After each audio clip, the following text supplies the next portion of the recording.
Today's episode is brought to you by Ashore, the platform for booking stays in the UK's best remote work homes.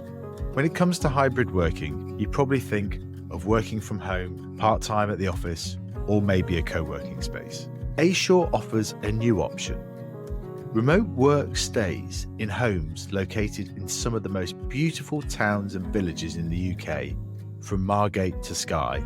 Every home has at least one best-in-class workspace with 4K monitors, Herman Miller chairs, and verified internet. It is founded by my former colleague from when in government, but still friend, Alan McLean-Jones. Just sign up at ashore.partners/JJ. That is ashore.partners/JJ for early access to their amazing network of homes. The link is also in the show notes of this episode.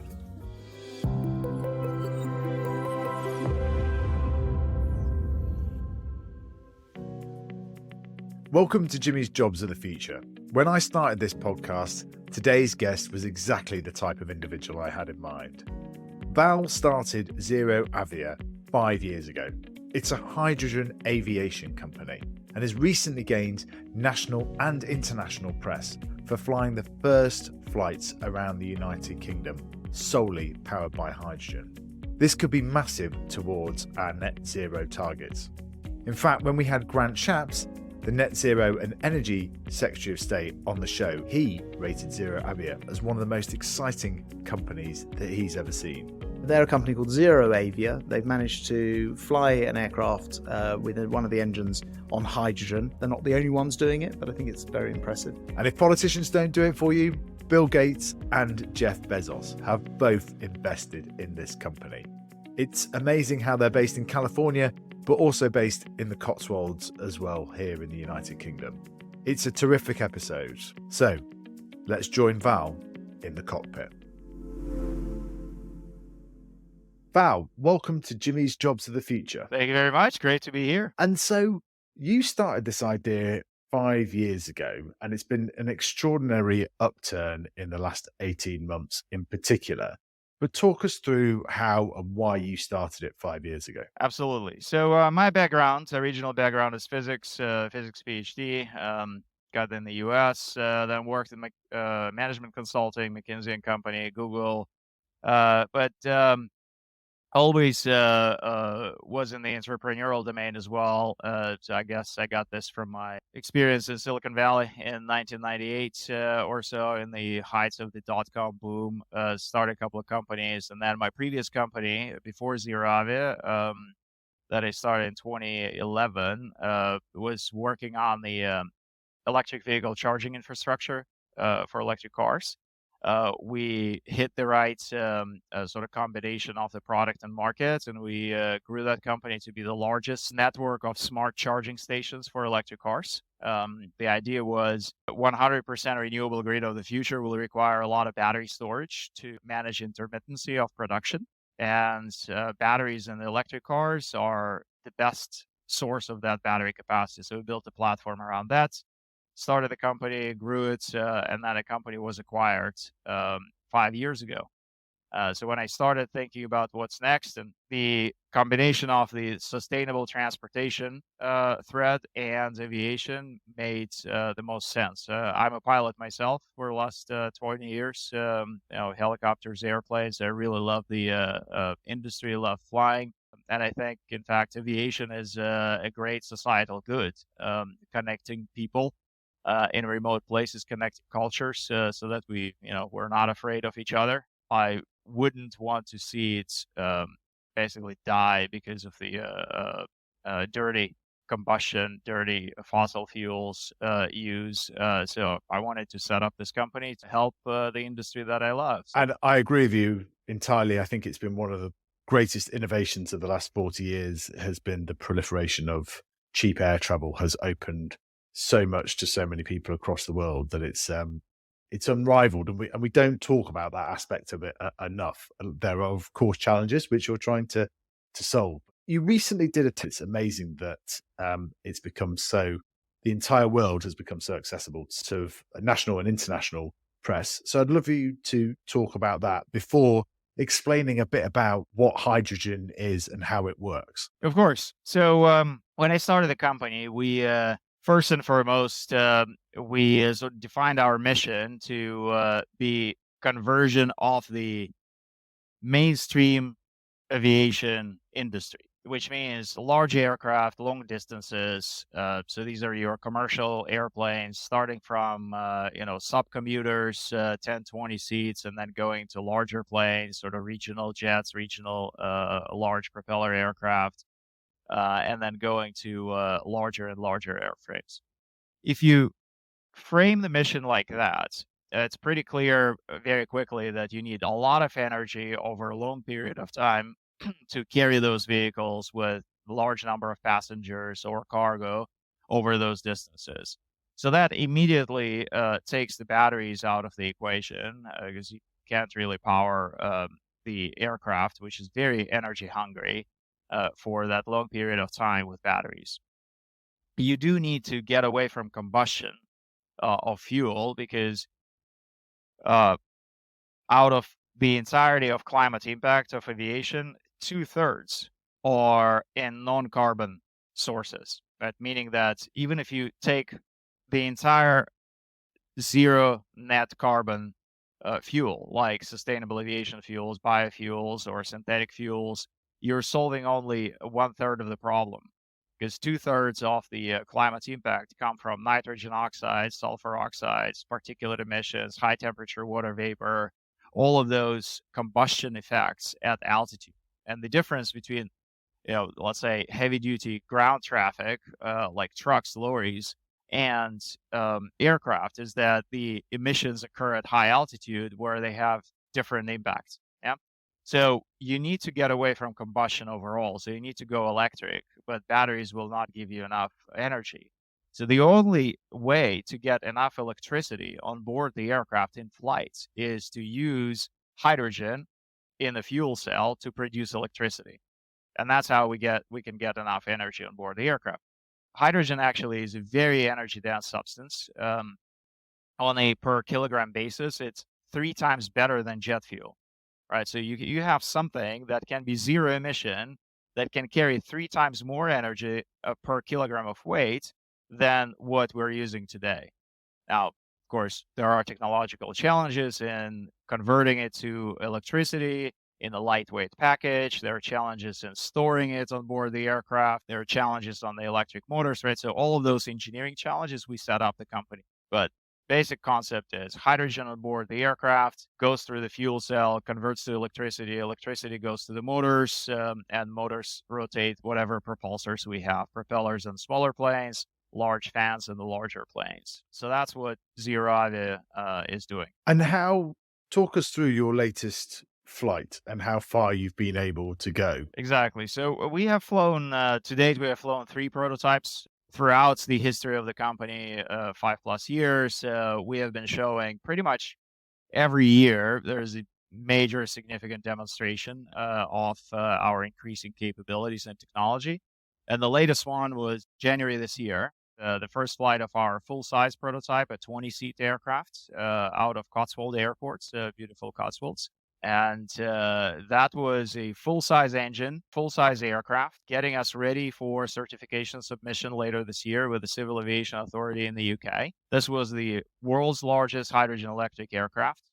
That's a major milestone, not only for us, but also for the industry overall and for the UK. We had great support from the UK government in all of this. So why are you doing so much of this in the UK, and why so much of it in the Cotswolds as well? It's not necessarily an area that's attached with lots of entrepreneurship and so on, like sort of East London, perhaps. Why the UK and why the Cotswolds? Yeah, we're bringing entrepreneurship from Silicon Valley to the UK. Yeah, so the UK story has started in I think 2018, actually, about a year after I started the company, when we were exploring how we're gonna capture European markets.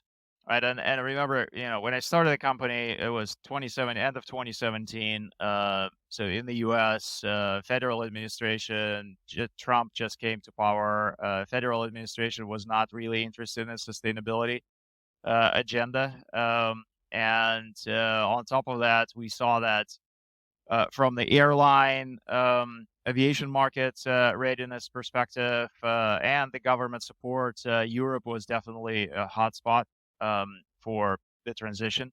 So already, in Europe, in continental Europe, Clean Sky Initiative with the European Union already was thinking about what are we going to do for aviation. In the UK, of course, there was already some traction.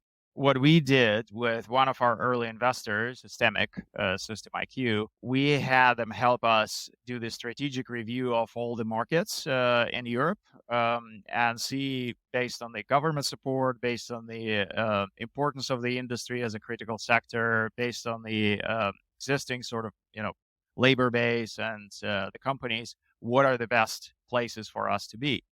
And France and UK came on top. We decided to go UK because it's culturally closer to our operation here in the US.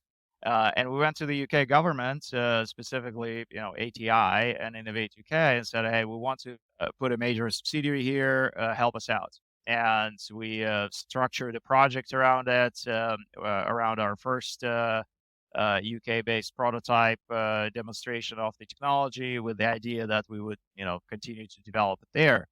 And they thought that it's a great idea. They gave us our first grant in 2019, and that's what brought the company to the UK. And at that time, I had like one full-time employee in the UK, and now I have over 150, I think. I will come back to the jobs bit in just a moment, obviously, sort of theme of the show. But just before that, you touched there about kind of the government's role in this. And I'm super interested as to what you think government does going forward when it comes to hydrogen, and how can it play a key role in the development? Great question. It absolutely can. I think already a lot is being done, but I think where specifically UK can have a disproportionate role, I think, is we're helping companies like us drive the innovation in this space. And I'm, of course, particularly biased towards aviation, but there are a lot of opportunities elsewhere. I think the overall theme is that there are these major transitions that are happening. Yeah, and aviation is one transition that is just beginning. And you can see, even in the last 12, 18 months, the sort of intensity of conversation going up and up and up. Yeah. So now we have the majors, like Airbus have announced that they're going to hydrogen. Embraer, I think, did the same thing. Rolls-Royce did some demonstrations. So the transition is happening. Now, my firm belief, and actually you look at the history of major transformations, and you will see that vast majority of those major transformations in the industries are done and driven by small companies, aggressive startups like us that don't have anything to lose. They are 100% committed to the transition. They don't have any legacy incumbent business that they need to cannibalize. So innovation is driven by companies like this. So the UK government has a unique opportunity here to support that innovation disproportionately, so that the technologies that are developed in the UK can drive the worldwide transitions. And I think that's a big role that the government can play. And already there are vehicles set up to potentially do this, like ATI in the aviation sector and so forth.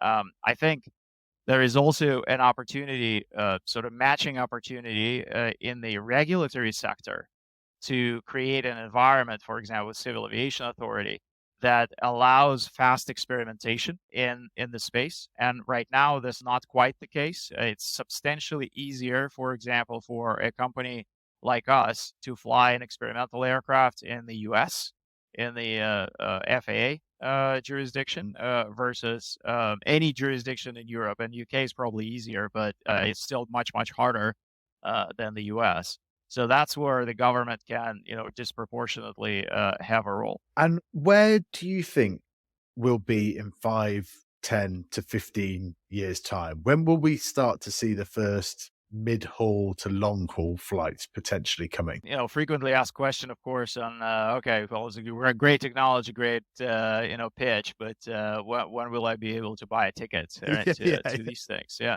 So our first product entry is just in 2 years, right? So we're already flying that size aircraft, that size engine. So now we're going to certification. And there are about 10,000 aircraft like this, 10 to 20 seaters in commercial operation worldwide. So that's already a significant market. There's a number of them operated in the UK. We have some large partners there. But of course, most of the market is in larger airplanes. We get to narrow body jets, which is Boeing 737 or Airbus A320, within the next 10 years. There are no physics reasons or chemistry or scientific barriers there. There is a lot of engineering to be done. One of the success stories, I guess, for the government support in the UK is that we brought one of our partners with the innovative technology in the fuel cells that will enable those large aircraft applications to the UK. They were a foreign company, and we brought that entire team of almost 50 people, very, very high-level engineers in their field, the world's class team, from a number of locations to the UK. So we now have a location in Sandwich, Kent, that does world's leading work on high-temperature fuel cells for aviation. And so over the next 15, 20 years, we expect our technology to be applicable to all of those sizes of aircraft. And then, after it's available commercially, then of course there is a turnover of the fleet, right? Because the typical aircraft in service spends about 30 years in service. Yeah. So that's a natural replacement cycle for the aircraft. The natural replacement cycle for engines is probably 10, 15 years. So we need, once the technology is available, we rely on the push from the public, from the governments to actually accelerate the transition. So with that push and this kind of timeline, we can probably expect within the next 30 years a majority of mid-haul flights or short and mid-haul flight to be transitioned, and long haul on the way there. Right, so that's sort of the optimistic story there for aviation. Amazing. And you've gone from 1 employee to 150 now. So what roles are in hydrogen at the moment? From 1 in 2019 to 150 plus today, with 40 roles open for the company in the UK. We're hiring. We try to see in the people who are coming in, trying to see the experience that they might have outside of the aviation or in non-traditional areas, as what we're trying to do here is quite innovative and unusual with respect to what typically people would work on. And also the mode of working is more of the Silicon Valley style startup with the trials and iterations, rather than designing everything 100% precise, spending years and years in design and then implementing it, right? So it's a somewhat different approach. So culturally, it's a little bit different. And at this point, we find that as much as we can source from the existing labor markets, we need to move more and more towards sort of creating our own talents. And we've set up as a company a great graduate program, hired a few people dedicated to just that run programs with the universities, with several UK universities now. Which UK universities? Cranfield, University of Bath, Nottingham, and a number of others. Yeah, and there are specific strong points in those universities. Like Cranfield, for example, has some hydrogen programs already. Yeah, Nottingham has an awesome power electronics motor base, motor design base programs in there. Bath has some fuel cell capabilities as well, right? So we have this graduates program that goes into all those universities, sets up the relationships already with students at the master's graduate levels, and then they join us. And in fact, we we have brought in, I think, well over 20 people into the company undergraduate programs already, right? And we set them up just a few months ago. So this has been a great success. So we're making the talents for this new aviation future in the UK. That is really interesting. And what jobs do you think will be created by hydrogen in the future? Yeah, if you're a young person listening to this thinking, I want to work in this leading creator sector that you guys are pioneering, what would be your advice in terms of how to go about it, where to go? Anything related to going through the value chain, right? So you need to produce hydrogen. So somehow all of that hydrogen need to be made. The predominant way over time will be electrolytic hydrogen production. So that's electricity, splitting water, hopefully, green electricity from renewable power, right, coming in. UK has a lot of wind power, for example, offshore wind, onshore wind. So that's a great source. So working in the technology around the electrolysis and setting up those production facilities is definitely a fast-growing field. The operations jobs around that are going to be quite in demand as well. So, sort of understanding the safety aspects of hydrogen, production, handling, storage, all of that. Those are actually some of the skills that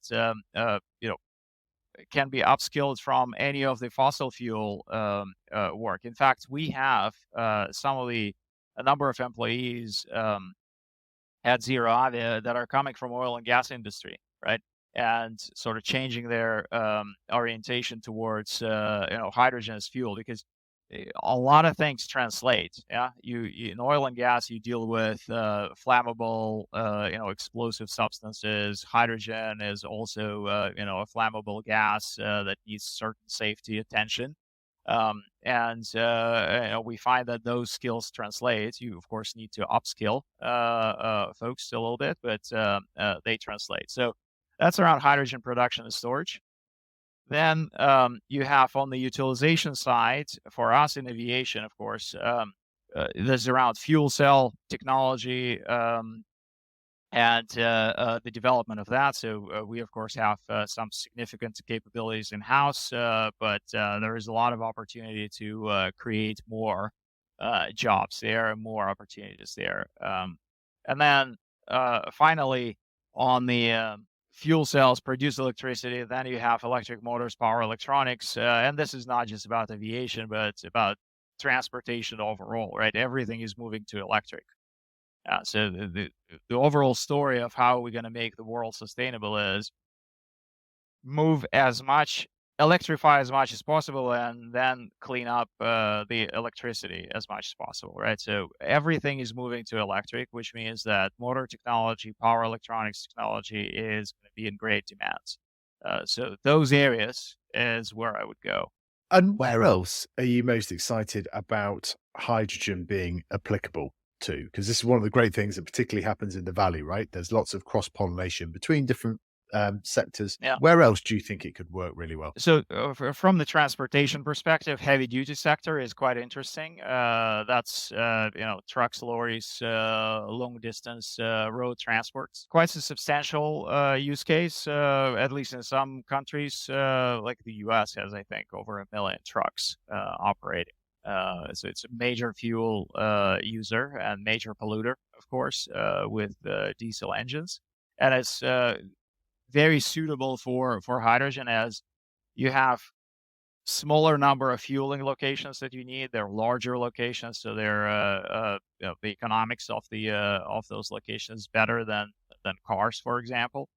And the utilization mode of those vehicles is such that you don't really have that much time for recharge. So the batteries might work for shorter trips, but for longer trips, higher utilization. Hydrogen with refueling times similar to fossil fuel refueling times is much easier.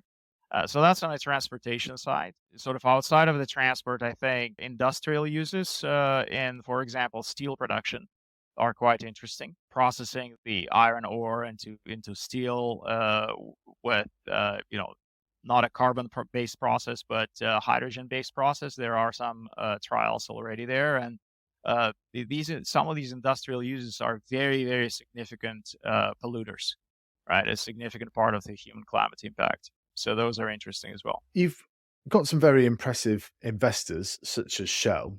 You've also got investment from Bill Gates and Jeff Bezos. What's that like as a founder, having perhaps two of the greatest entrepreneurs of the last half century back you? Does it add an extra level of pressure?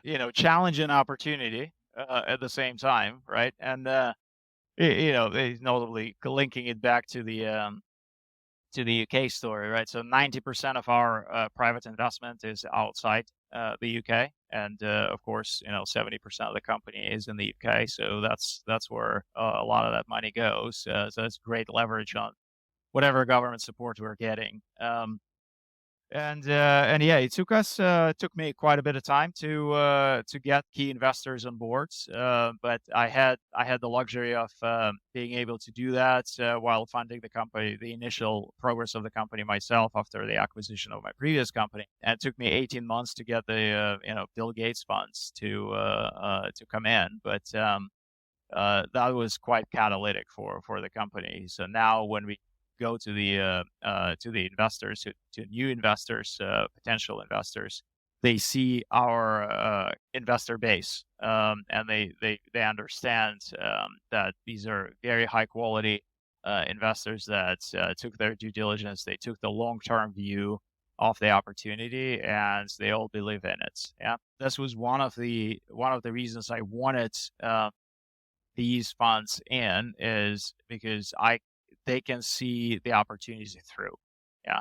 They're not just interested in 3-year return and then get out of the company, right? They want to power these major transformations of the industry, trillion-dollar industries, right? So the risks are higher, but the prizes are higher as well. Do you think that's something that the UK can learn more from Silicon Valley, is about that patient capital, particularly in scientific breakthroughs like this area? We have some European investors and at least one UK-based investor, AP Ventures, which is a specialized sort of hydrogen technology fund in London. But our experience with the European venture capital was generally not as great. There's just a level of ambition and risk tolerance is not there, right? So people are, and at the same time, the check sizes are smaller, right? So it's like a double whammy situation where the risk appetite is lower and the amount of money that people are willing to invest is lower. So I think European VC market is losing out on the opportunities with respect to the US and Silicon Valley, because there's more aggressive approach there, and the check sizes are higher. So a lot of the companies go fundraise in the U.S. as a result, and establish U.S. operations, to support that. On the venture capital side, some European venture capital can learn from that, because that's where the companies go, right? Yeah. Where there's availability of funding. Totally. We're going to move into a few more sort of personal questions, but the last one I just wanted to ask you on the aviation hydrogen side is, if you don't succeed, do you think there's a danger that aviation might die out? Great question. Substantially reduced, I think. There is a certain sort of minimum world connectivity that we absolutely must have, right? We can't be completely isolated, so there's probably not die out type of question, but significantly constrained. And that would not be a good thing, right? Back to my point earlier, I think more connectivity among people is better than less connectivity. In a big part, I think, yes, there's a business impact and all those things, but there's, vacations to be had in nice places. But the bigger sort of macro impact, I think, is, the more isolated people are, the more they're afraid of each other. Okay, they just don't understand the cultures. There's no intermixing and all that. And this is just not good for the world's security. Yeah, so I think one of the big roles for aviation is to bring the cultures closer together so that people understand each other better and they don't fight. You know, Yeah. for that alone, I think aviation needs to expand. So I think we must have the solution for this because if we don't, then we already see all the other sectors like power sector, transportation, ground transport, going to clean future already, right? So it's clear vectors there. Yeah, power sector is becoming all renewable. Renewable now is the cheapest power plant you can build. So obviously it goes there. Electric cars, with Tesla and Elon Musk, pushing the transition, they all go there. So as all of these sectors get better and better, aviation becomes larger and larger part of the total. It's already 5 to 10% of the climate impact, right? 3% carbon, but we talked about non-carbon sources, yeah. So 5 to 10% of the total, uh, and then if you just continue on the trajectory as usual, with all the other sectors getting better, it can be 25-50% by 2050, right? Yeah. So we can't continue doing what we're doing. So we need the transition technology. It becomes a preserve of the rich again, is the danger if you aren't successful, I suppose, is a better way of putting it. How do you think your multicultural background sort of impacted you, right? Because you were born in Russia, you've studied in the US, you've worked all over. How's that impacted your entrepreneurial journey? Yeah, I think it's great impact. And actually, so when I was in management consulting with McKinsey, right, a global consulting company, I worked. My clients were all over Europe, all over Asia. So I got experience in those areas as well, working across large companies, small companies, Asian cultures, European, US. I think that gives great perspective on how the world works. And for a global industry like aviation, that is actually quite important because we have partners as aircraft manufacturers and maintenance repair organizations and airlines all over the world. Yeah, and we have to understand how to work with all of those people. We have investors from all over the world, and we also need to understand how to work with those people as well. Um, uh, Most of those partners are large companies, which means that we need to understand what makes them tick, how their process works. So I think for entrepreneurs, especially in these industries, large industries, global industries with global footprints, it's quite important to have that background. And your dad was an oil engineer in Western Siberia. Is that what you think sparked a love of science and energy? Well, yeah, actually, a lot of this coming from my parents. So my father is actually trained as avionics engineer Oh, right. at his graduate school. So this is electronics for airplanes, basically, right? But then I think he got into oil industry because the pay was great and the opportunities were great, and it was in the 60s, I guess, 60s, 70s, when there were a lot of new fields discovered, especially in Siberia, and so that's how we ended up in those places.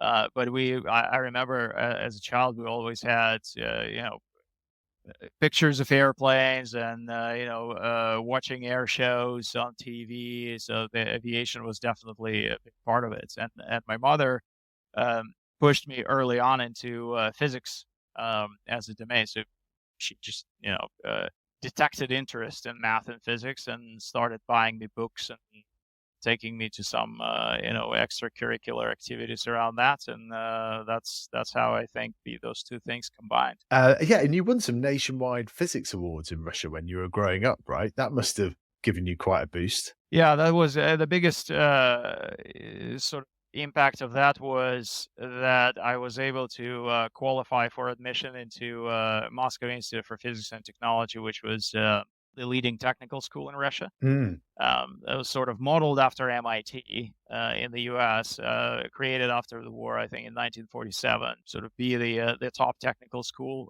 in Soviet Union, winning national physics competitions for 2 years in a row helped me get there. Right, so that was formative experience. That's how I got to Moscow, and eventually that's how I was able to get to the United States right after getting my master's there. And what is the best? We touched on books there and the importance of them growing up. What's the best entrepreneurial business book you've read over the last few years, or even just any book that you've particularly enjoyed? Books. A lot of books that I read recently, actually on exploration of human potential. I would describe them more like this, and I find that a lot of thoughts there translate into entrepreneurship as well, into building new companies, and sort of challenging the boundaries. I myself had, I guess, fueled a little bit or triggered a bit by the pandemic and the lockdowns and all of that. I had started a little bit of exploration in the personal development and sports domain. So a lot of that actually translated into some interesting implications for the business as well. Was there one particular sports story that stuck with you from that reading? Is not even the sports story, but I got into the cold exposure Wim Hof methods. If you're familiar. Yeah. So that's actually what was pretty impactful for me. Well, from the health perspective as well, but more so from the perspective of, you think there's something that you absolutely cannot do, right? So it's just it doesn't look like something you can do, like go into freezing water and sit there for 10 minutes, right? But actually you can, and there are a lot of things like that. So I did my first Ironman, for example, in December of last year. Yeah. And before that, I thought, well, there's no way, right? You can go for hours and hours and hours. And this was some, just you watch it on YouTube and you're like, I admire those people, right? But you actually can. And the limits to human capabilities, whether it's sports or entrepreneurship or cold water environmental exposure, is so far out there, so much further out there than we think. It's incredible. Right, and the realization of that is important, right? And in the personal sort of development story, getting to realize that is quite important as well, because then you can push so much further than you thought possible. That is a very rousing finish as well, Val. Just one final question. Is there an entrepreneur that you've met in the last couple of years that maybe hasn't got as much profile yet that we should go and talk to? We call this section sort of passing the mic. But the first name that came to mind was Trevor Best, the fellow portfolio company actually of Horizon Ventures. They have a company called Syzygy, and they have a quite innovative way to produce not just hydrogen, but a number of interesting chemicals with their unique type of the photochemical reactor that they're developing.